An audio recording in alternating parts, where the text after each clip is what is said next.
Ito, tapos na yun. Nakapag-bike din. Nakapag-bike din.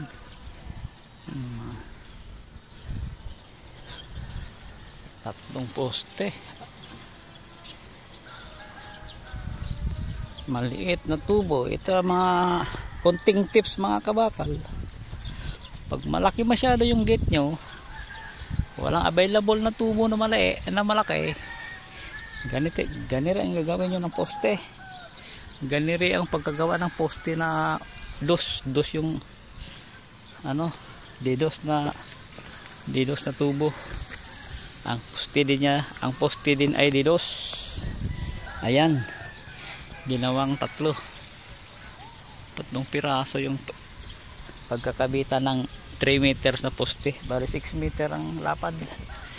Isang paypay 3 meters pala mahigit yung paypay niyan.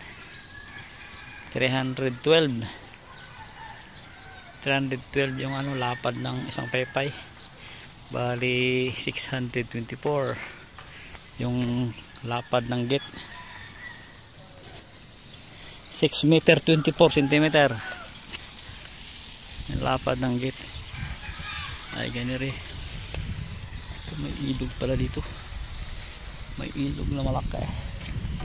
Yan ang 120k labor laang.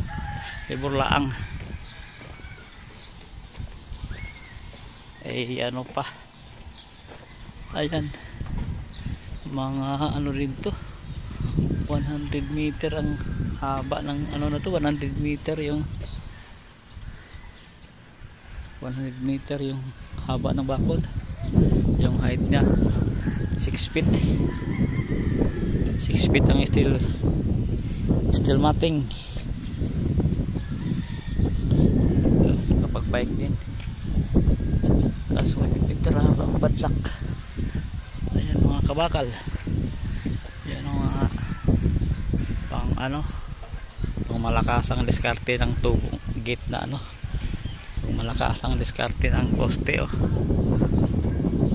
matumba ka pa nyan. Kadami-daming kalaki-laki ng ano.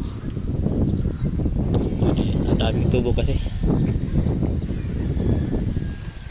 dito sa Hacienda Hamilton.